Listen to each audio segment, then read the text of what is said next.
Okay, Nigerians actually want to own property, but liquidity is an issue. Logically, it will be the residential sector. The reasons are not far-fetched. My WhatsApp group, I have a childhood WhatsApp group. I keep telling them that if we could plan parties, we can plan vacations and all that. Why don't we plan, putting funds together to own an apartment that we can run and that we put money in our shokoto? I can bet you if you go to a bank and want to ask for a loan or something, they'll probably be more lenient to somebody who wants to do a residential project than somebody who's doing a commercial project.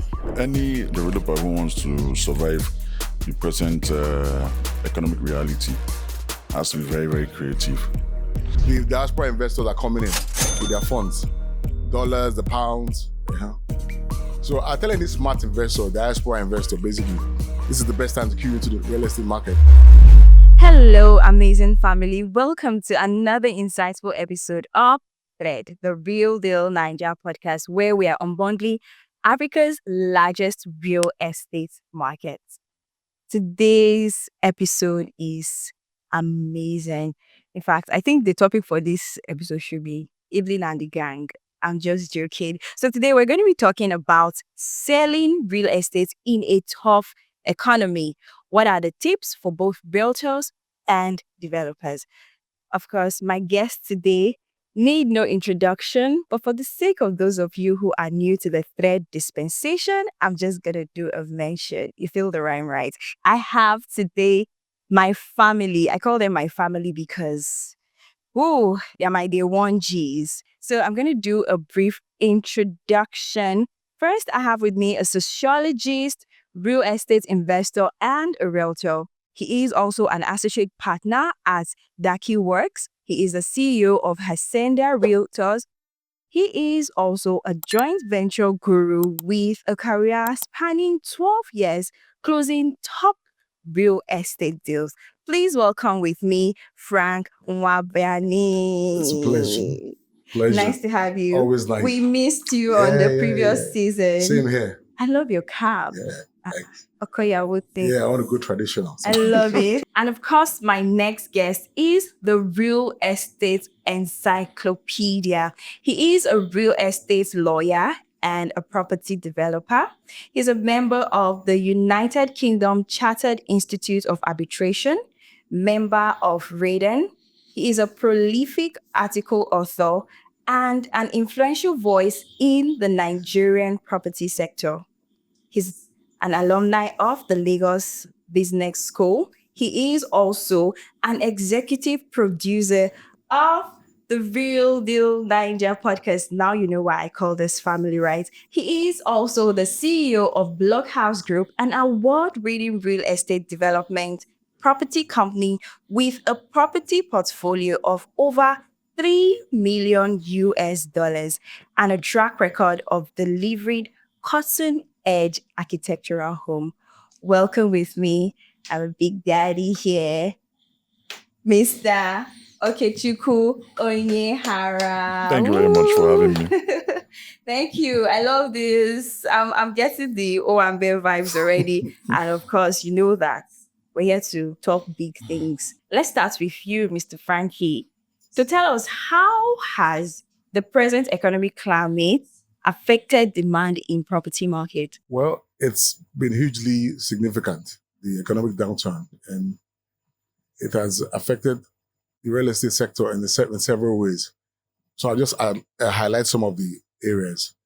In terms of inflation, by my stats check, last time it was the figure is 33.69%, 33.69%. That's the inflation rate presently. So it has greatly reduced the purchasing power and cost of construction.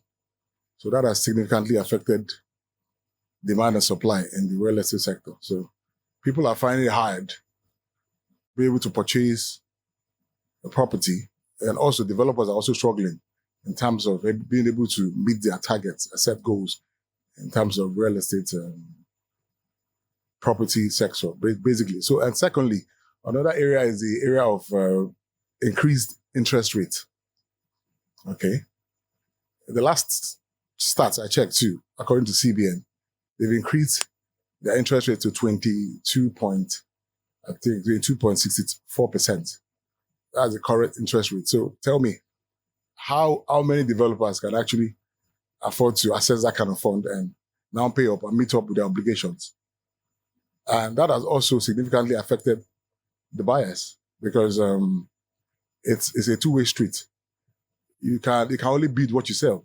And how many there's liquidity squeeze. So a developer does his business in the hope that buyers come and purchase the products. But in this scenario, with the constraint of the interest rate, it's really telling on the industry. Sales have dropped. Construction has also dropped. So those are physical policies by the government. Well-intentioned, but maybe the timing was a bit wrong. So it affected the real estate business. Another area is the area of market volatility, When a economic is volatile, it decreases purchasing power. And people are also scared or skeptical about investing in such climes or environments. So those are the challenges presently being faced by real estate. All right, so since we've seen that there is a decline, right, what type of structuring and financial modules are developers embracing to push sales? Okay, Nigerians actually want to own property, but liquidity is an issue. And gone are the days when property purchase used to be cash and carry. It's no longer cash and carry. So, like, I've come up with a model or a playbook called PPRC. P stands for partner financing. The second P stands for pay small arrangements, installment payments. Then there's a rent to own strategy, and then there's crowdfunding. For the partner financing, you will discover that a lot of estates around housing estates around on the island were built with partner financing through cooperatives and finance schemes, where the developer approaches IOCs, international oil companies. They finance partly, say 40 or 50% into the project, and then the developer completes the project with other sources of income. So that's one strategy. On that strategy is pay small, which we at Blockhouse were already doing. You pay between 20 to 30% down payment, and then we spread the balance over, say, a period of 18 months or 30 months, depending on, as the case may be, capturing variations as a result of inflation. There's also the rent to own. You pay rent to the developer in form of your equity contribution over a long period of time, just to own that property. And then there's crowdfunding. Crowdfunding, like on my WhatsApp group, I have a childhood WhatsApp group. I keep telling them that if we could plan parties, we can plan vacations and all that. Why don't we plan, putting funds together to own an apartment that we can run and that we put money in our shokoto? It's like 100 people, crowdfunding with a specific amount, say like 500,000. You can imagine how long that would go, And this is just because there's a liquidity problem in the market. There's no money anywhere. So, Mr. Frankie, tell me now, residential or commercial, which of the sector is doing better right now and why? Well, it's understandable that logically it will be the residential sector. The reasons are not far-fetched. We have an ever-growing population and rural-urban drift. A lot of people are coming to settle from these villages or whatever, the urban, rural areas, come to settle in the city. So that provides a very huge market. So it's an ever-growing market. The commercial sector is not as vibrant as the residential sector. So that's what I've observed. Well, due to a number of factors, because also there is a mortgage sector which provides more funding for residential and commercial. It's structured in a way that the funds are more accessible to developers for residential development and commercial. I can bet you if you go to a bank and probably want to ask for a loan or something, they'll probably be more lenient if somebody wants to do residential project than somebody who's doing a commercial project. Yeah, because of the market. It's a market of supply and demand. So there's more demand for residential development. And also, the commercial sector is a bit complex in the sense that there's something called co-working space. People prefer to share office spaces, but it's a bit more difficult to go into residential when you want to do that kind of project. So so that's taking a bit of the commercial sector. People are sharing co-working space, and also the area of e-platforms has reduced the supply, the demand for commercial spaces. So people prefer to work from home instead of maybe take an office space, commercial office space. So these factors have added up to making the residential sector more viable in this economy. And with this economic downturn, people are downsizing. People are losing their jobs. So invariably, commercial spaces are also vacant. There's high rate of vacancy in commercial spaces than residential. But residential are more essential. I believe you can live without your working space, but you can't live without a residential apartment. So that's the truth. All right. So with a bird's eye perspective on the market currently, would you say now is a time to focus on more affordable projects? Any developer who wants to survive the present economic reality has to be very, very creative, in the sense that selling luxury is no longer the thing or the project to move into. 90% of Nigerians cannot afford properties above 30 million naira. It's sad, but it's our sad reality. And so any developer who wants to be in the market for a very long time has to be very creative, in the sense that you have to now start scaling down your projects, scale down to smaller spaces. I believe that a one-bedroom apartment or two-bedroom apartment that would sell for 15 million in Mowe will probably sell, even if you have 10 units, will probably sell faster than a four-bedroom duplex in Ikate or Lekki. So you need to just scale down on what from what you used to build to what is now you're supposed to be building, which is smaller units, cheaper apartments, and the location also has to matter. Looking for lands around the highbrow areas should not matter anymore if your target is for low-income earners. And so that is it. It's very important for them to just scale down. All right, so now let us in. You're a developer.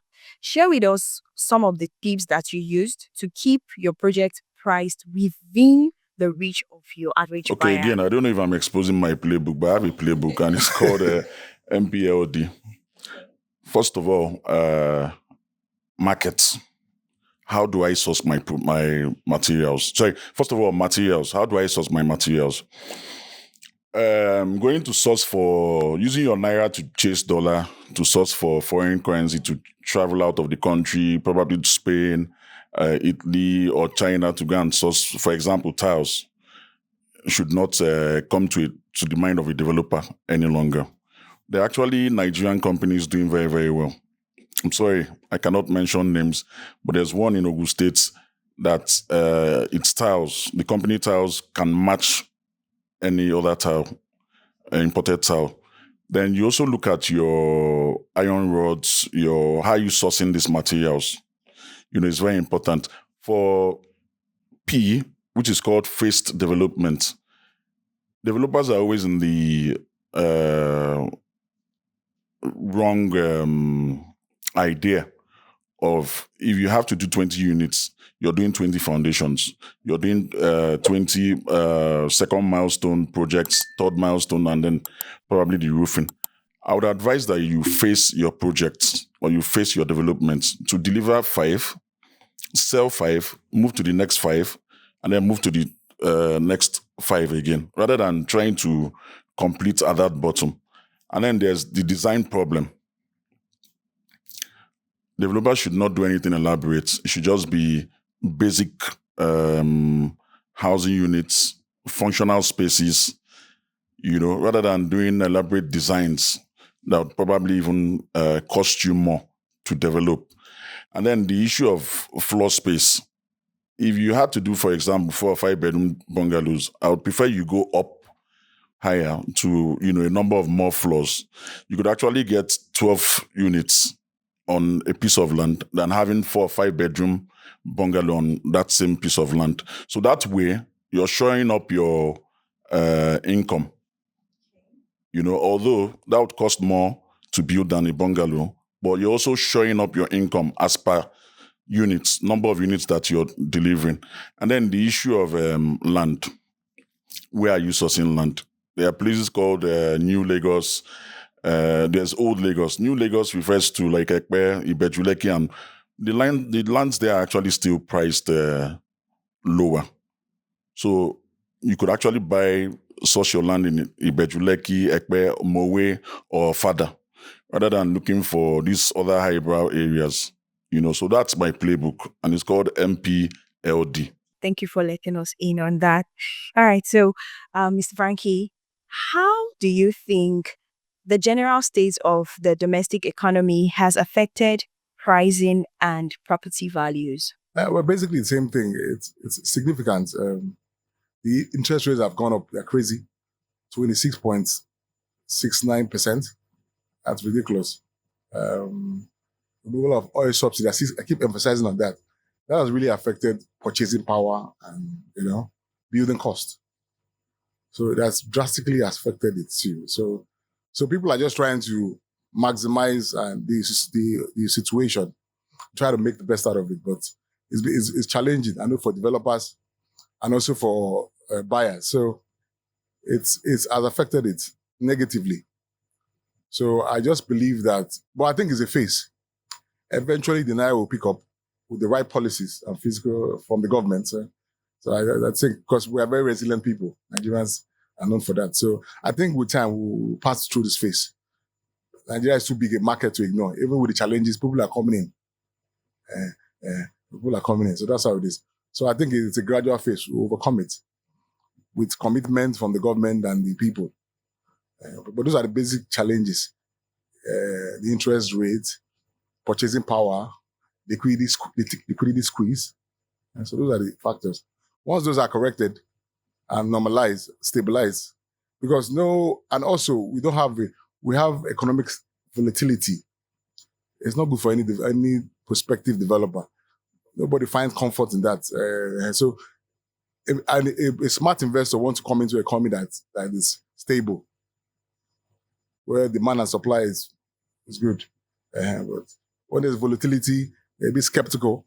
Nobody wants to put money down the drain. So these are the challenges they're having. It's affecting it significantly. But like I said, I keep re-emphasizing, Nigeria is a huge market, about 200 million people.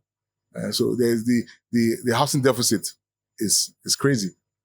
They will always find a middle point. So that's where I see it. All right. So you've mentioned people coming into the market, right? Yeah. So do you see an uptick in diaspora buyers taking advantage of their higher purchasing power due to the recent flotation and subsequent drop in value of the Naira? Yes, I see that. Because a number of factors, I'll highlight them. There's a currency advantage. Because of the flotation of the Naira, there's been devaluation of the Naira, of our currency. So the diaspora investors are coming in with their funds, dollars, the pounds. So I tell any smart investor, diaspora investor, basically, this is the best time to queue into the real estate market. You know why? Because your currency is higher, it has more purchasing power. So if you buy now, you're looking at mid to long-term advantage, potentially, in terms of return on investments, high return on investment. So this is the best time to come in. And also, we as Nigerians, especially the diaspora, we're emotionally connected to the country, whichever we look at it. So people buy for a lot of reasons. For emotional, family connection, for personal purposes too. So those are driving forces behind the diaspora investment in the real estate sector. And so that is the thing. So that's basically. So also, the other, I look at it also as an investment opportunity that might not come again. I don't think the value has been this devalued. The Naira has been this devalued. So the smart investor, the smart diaspora investor will see this as a big, huge opportunity to invest in the future. And you can't go wrong. Real estate, you can't go wrong with real estate. So the smart ones are investing. They are buying up, mopping up funds and buying into key areas of the real estate sector. So he has pointed that there are positive and negative dynamics, Yeah. right? So now I want us to tilt towards the positive, right? So even with this economic downturn, what would you say are the ray of light? Like, what opportunities do you see in the real estate industry despite the struggling economy? There are actually a lot of them. Even in the storm, the rain still falls. The thing is, at this time, there's a rental boom. Because people are not able to buy properties, they must rent. So landlords are actually raking in, they're cashing out seriously at this time. Then again, there's a lot of distressed sales in the market. It's actually a buyer's market now, no longer a seller's market, because property owners are actually they're becoming realistic. They're bringing down the price that they've placed on their properties just to make it move. So there's a lot of distress sale. Banks are recovering failed mortgages from people who initially embarked on those mortgages, and then they're selling to third parties. So there's a lot of advantage there too. Then again, there's a renovation craze. You know that moving out from your current abode to a new house will cost you more, because you will now have to pay agency and the agreement and all that extra caution again. And so people are now staying back in their homes and renovating their homes in such a way that they want it to be comfortable for them to stay. So it's a great opportunity for interior decor people who are into interior decoration. They're making a whole lot of money from it, because people are now innovating. They'll tear down their walls, tear down their POP, break their tiles and all that, just to make their home more comfortable. And then under this dispensation, the Tinubu administration brought up the Ministry of Finance Real Estate Investment Fund, which is currently priced at 12% from their primary obligors. They are actually mortgage banks who are obligors to this loan at 12%. It has never happened. So people are actually taking advantage, and you can actually even span the term period for up to 25 to 30 years, depending on your age. Yes, but the condition is that one of the conditions is that you must be less than 60 at the end tenure of that mortgage. It's just that I tried applying recently and they were almost telling me to bring my late grandmother. The conditions are just too much. Audited statements, so many conditions, about 17 conditions. But if you now become qualified in terms of your documentation, then it's also an opportunity for you to own your own home. So he has been generous enough to give us a peek into his playbook and a lot of tips. I want you to give us yours as well. So give us a peek into your strategy, right? What tips and tricks do you employ to drive sales and seal transactions? Okay, you probably have to pay me for this. Tricks of the trade. Anyway, that's okay. There are several ways that I use to market and sell my products. Basically, you can start with a website. You create a professional website that showcases your properties and services first. Secondly, you can also do a bit of, there's online directory, like Nigerian Property Pro, Nigeria. Those sites, you can actually send your properties to them with your contact details. Another one you can do is you regularly attend professional seminars that involves real estate sector, like developers, agents, buyers. So you network, you leverage on that, network on that. Then find another area where you can also work on is you leverage on the social media. There's no business that happens now that that doesn't involve the social media. So use a platform like Instagram, Facebook, Twitter. And you'll be amazed at the coverage that your business will get.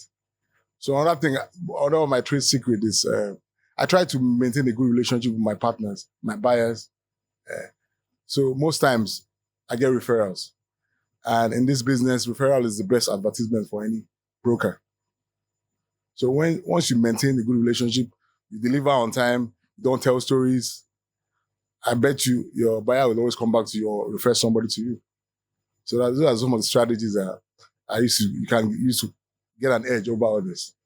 So I love it. Thank you for sharing with us. It's a pleasure. So I'm excited because even with the downturn of the economy, there are still ray of light and a lot of opportunities you can leverage on. So whenever there is a downtime, it is time for you to re-strategize because there are opportunities in it for you. Thank you all for coming. So that's a wrap today on the Real Deal Naija podcast. Remember, on this episode, we only do real talk about real estate and we don't hold back, straight from the expert's mouth on everything that you need to know on investment, property purchase, joint venture. We've brought in artificial intelligence and a whole lot more. So this is your ultimate go-to resource. If you are yet to subscribe, remember you still stand a chance to win one of these amazing mugs. And you can do that by liking, sharing, and commenting the word coffee mug. And this jumbo cup filled with love from all of us at the Real Deal Naija podcast will get right to your doorstep. We appreciate all of your engagement. And of course, it's a wrap on the Real Deal Naija podcast.